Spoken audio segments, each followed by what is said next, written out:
Parmenas Radio presenta Línea de Tiempo.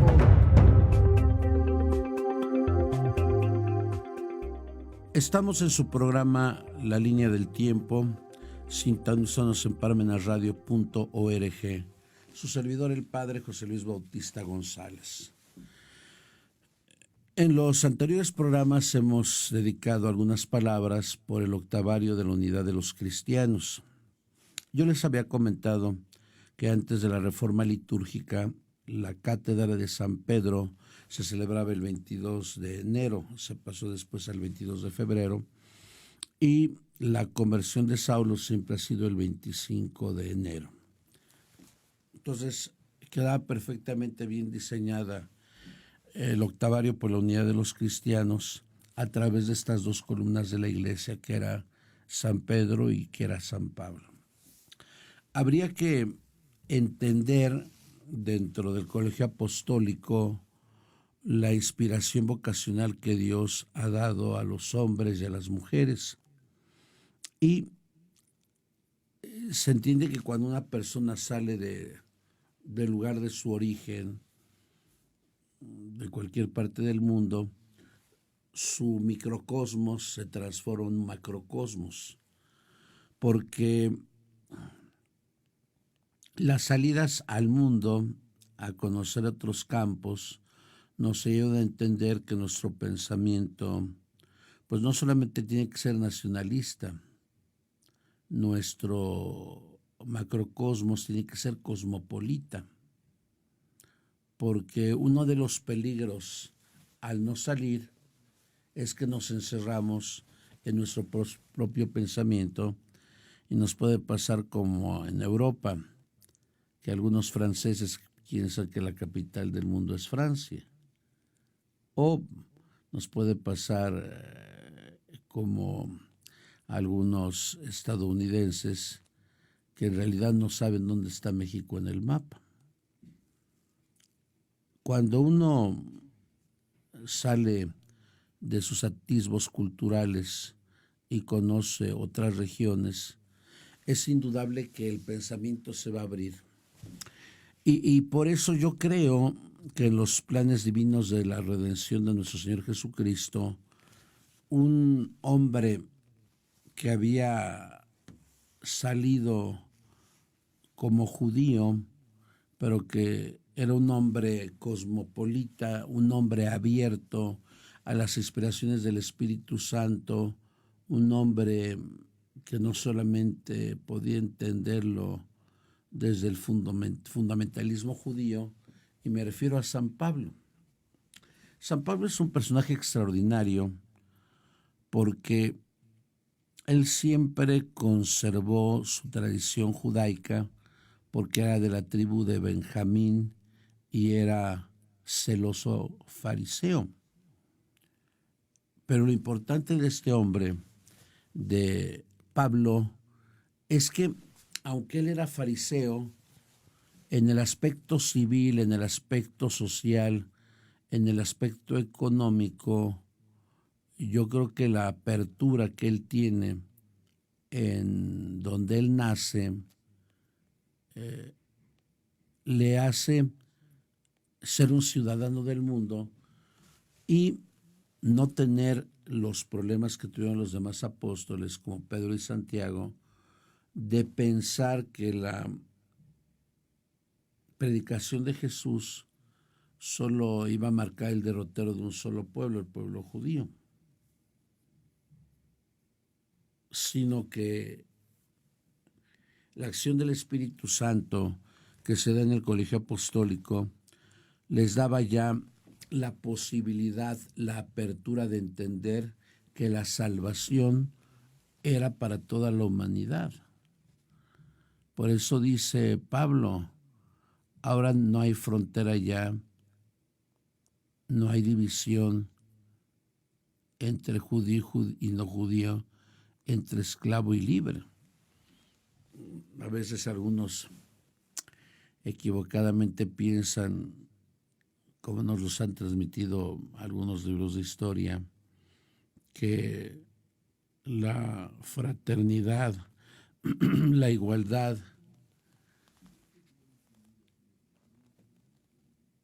se dio en la Revolución Francesa. Y eso no es cierto. Si uno quiere hablar de fraternidad, igualdad y libertad, eso se da en tiempo de Jesús. Se da 18 siglos antes. Pero también a eso me refiero, que a veces cuando no leemos o cuando nos aprendemos las cosas como periquitos, pues nos puede pasar esa distracción. Si uno lee la carta que le dirige Pablo a Filemón, pues Pablo le dice a Filemón que reciba al que era su esclavo, no como esclavo, sino que lo reciba como hermano. Imagínense ustedes hace 2000 años que un predicador ambulante como era Pablo le diga a un hombre rico que tiene esclavos, mira, yo te enseñé el camino de Cristo, pero sí te pido que recibas a fulano, pero no lo recibas como esclavo, recíbelo como hermano. Yo creo que en aquel tiempo esas palabras de Pablo pues le habrán dolido hasta el alma a Filemón. O aquellas otras palabras que les decía, ya no hay distinción entre esclavo y libre, porque todos son iguales ante Dios. Los atavismos culturales hicieron que en algunos países como en México, entre comillas, se decretara la no esclavitud hasta el siglo XIX, en Rusia hasta el siglo XX. Ese es Pablo. Pablo, algunos dicen que es teórico de la religión católica. No. Ahí tenemos a Marcos, Mateo, Lucas y Juan, que tienen la biografía de Jesús, el Vandemacum de Jesús, los dichos y las obras de Jesús. La gran aportación de Pablo, que era un hombre letrado, un hombre inteligente, porque tenía la ciudadanía romana, es que pudo abrir su microcosmos, abrir su fundamentalismo judaico a una economía nueva donde toda la humanidad entera estaba llamada a ser salvada. Ese fue el aporte de Pablo. Y ya les di algunos ejemplos que avalan mi afirmación. Ahora, habíamos dicho que Pablo nace en el cruce de dos culturas, entre Oriente y Occidente, es decir, en Tarso.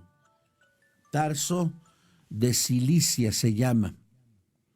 Y era un lugar mercantil importante porque era el cruce entre Occidente y Oriente, entre lo que sería después la iglesia de Constantinopla y la iglesia de Roma. Por eso es fundamental en el octavario de la unidad de los cristianos la figura de San Pablo. Pablo, como lo podemos leer en el capítulo 9, capítulo 16, capítulo 22 de Hechos de los Apóstoles, fue un hombre que tuvo una revelación divina, un contacto con Dios. Y eso le va a marcar para siempre su nuevo derrotero en el campo fecundo del cristianismo. Después de la lapidación de Esteban, como lo podemos leer en el capítulo 7 de Hechos de los Apóstoles, la iglesia será otra. ¿Por qué?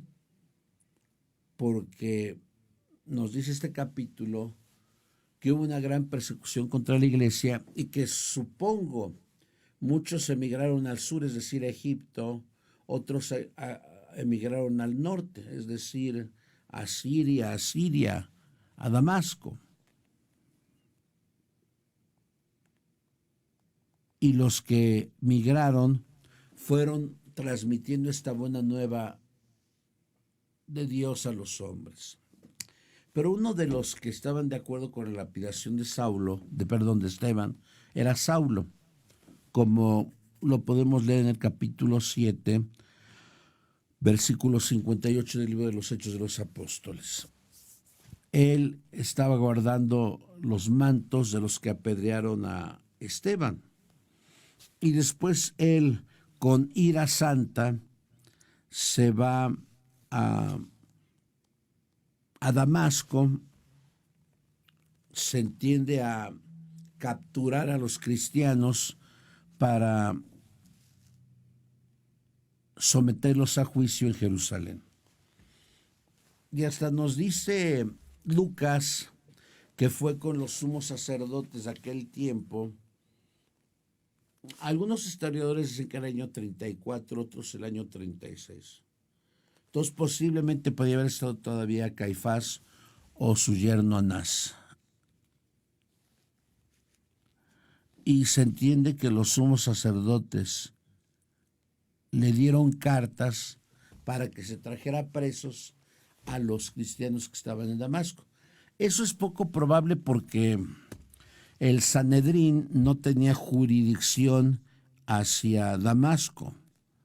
Más bien, yo creo que lo que hicieron fue pedirles cartas credenciales para que fueran presentados ante los cristianos de Damasco. Y a partir de ahí viene su conversión. Pero miren, cuando hablamos de la palabra conversión, hoy la podemos entender de un hombre malvado, de un hombre pecador, y no.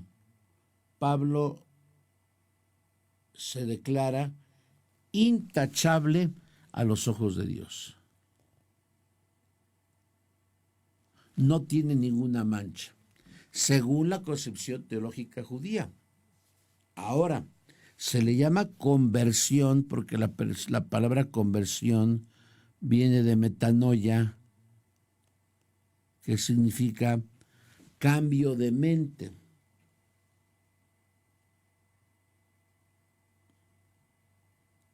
Lo grandioso de Saulo es haber cambiado de sus antiguas estructuras teológicas a nuevas estructuras dadas por la acción del Espíritu Santo.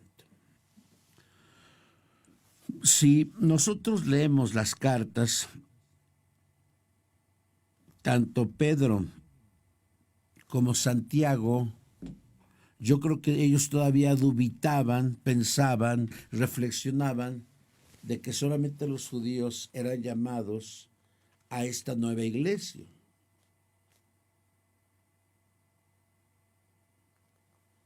En cambio, San Pablo, por haber nacido en Tarso, por conocer otro tipo de personas, después de que tuvo su conversión, a eso sí se la pasó varios años en reflexión. Porque si el concilio de Jerusalén fue en el 49 y Saulo se convirtió en el 34,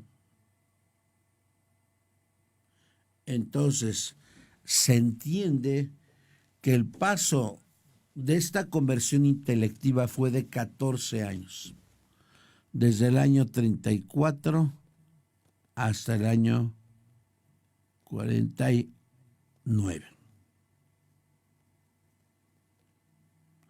¿Qué se dio en la mente de Saulo? Pues el primer y el principal responsable fue Jesús. Hay un famoso libro que escribió Jim Comby que se llama Para comprender la historia eclesiástica. para comprender la historia de la Iglesia, editorial Verbo Divino.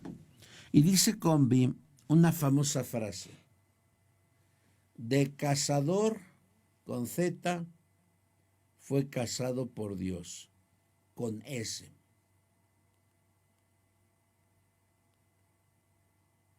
De hecho, es una frase muy sugestiva. De cazador, porque iba a cazar a los cristianos, pasó a ser cazado por el mismo Jesús. Y desde el año 34 hasta el año 49, Pablo estuvo buscando la luz del Espíritu Santo, pero también buscando a los que habían estado con Jesús. Supongo que platicó con Pedro, platicó con Juan Marcos, platicó con la Virgen María.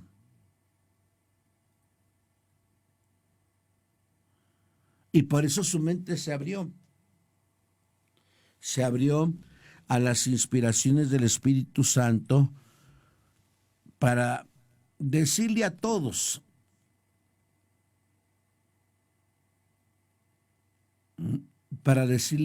que la salvación era universal. A Pedro le costó mucho trabajo. Ahora caigo en la cuenta, dice Pedro, que también los paganos están llamados a la salvación. Por eso, el octavario por la unidad de los cristianos termina con la celebración de la conversión de Saulo.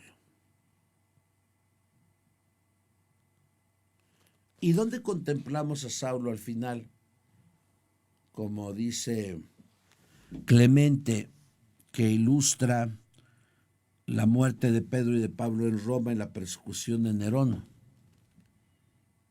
En la misma capital del Imperio Romano termina su vida Saulo.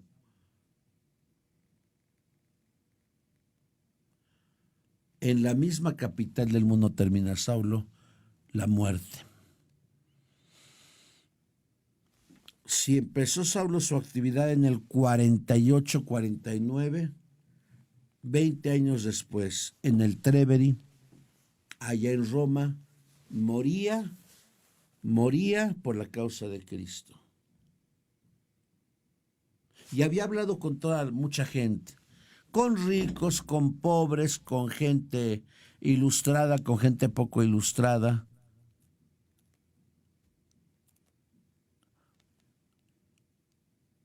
Había hablado con una multitud, pero ya no sin la cerrazón de la circuncisión y de la ley mosaica. Como ustedes recordarán, allí en Antioquía sucedió un conflicto porque los seguidores de Santiago fueron a decirle a los cristianos que si no se circuncisaban y no cumplían con la ley de Moisés, no iban a salvarse. Y aquí podemos entender que Saulo era fariseo. Y recuerden que los fariseos eran los más recalcitrantes fundamentalistas del pueblo judío. Pero al final, ¿qué le va a pasar a Saulo? Pues Saulo va a entender que Dios lo quiere para su misión, pero en tierras paganas. Imagínense ustedes las leyes muy fuertes de la Torá se fueron a robustecer con las 613 leyes orales. No le hables a un extranjero, no platiques con un romano, porque quedas contaminado. Aún esas famosas leyes de exterminio, cuando llegó José y exterminó a los 6 pueblos que habitaban Canaán, y esas leyes de exterminio era para no quedar contaminados. O como yo lo he platicado aquí cuando he hablado de algún otro tema, y eso me lo preguntaba hoy un fiel después de la misa. ¿Cuál es el criterio a seguir? Jesús celebró la primera misa dentro del marco de la Pascua o lo celebró fuera de la Pascua. Y yo le comentaba a este hombre, siguiendo la ruta de instituciones del Antiguo Testamento, de Roland de Vaux o Jerusalén en tiempos de Jesús, de Joaquín Jeremías, yo le decía, yo creo que fue un día antes, porque si hubiera sido la misma Pascua, pues los judíos no hubieran intervenido porque quedarían manchados.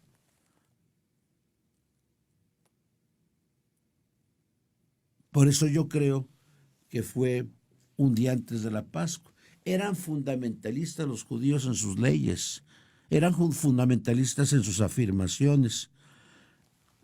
Por eso yo considero que la obra de Pablo es grandiosa, porque lo que va a hacer es romper paradigmas que en aquel tiempo eran difíciles de romper.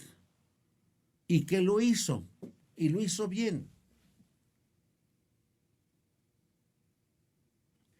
Por eso, las cartas paulinas, como bien sabemos, van a responder a dudas de la comunidad de creyentes, pero en especial ya saliendo de los esquemas del judaísmo, ante la apertura del pueblo pagano, el pueblo pagano presentó otras opciones de vida. Y por eso Saulo será preceptor de los paganos, porque Saulo va a conocer las ventajas de esta alianza nueva y eterna con el gueto que había en la antigua ley mosaica. Por eso yo sí les pido que lean a Saulo. Hay varios que han escrito sobre Saulo. Varios. Pero para enterarnos del pensamiento de Saulo, yo les diría que hay que leer las cartas. Porque si nosotros no leemos las cartas de Saulo, no vamos a conocer su ideario, no vamos a conocer sus costumbres, no vamos a conocer su tradición. Ojalá pudiéramos leer a Saulo y que aquellas cuestiones que brotan de nuestra poca información no nos ayudan a detenernos a lo que estoy diciendo. Pues yo espero que hayamos vivido con alegría el octavario por la unidad de los cristianos, y el reto que tenemos los cristianos es fuerte al vivir con mayor plenitud nuestra fe. Muchas gracias.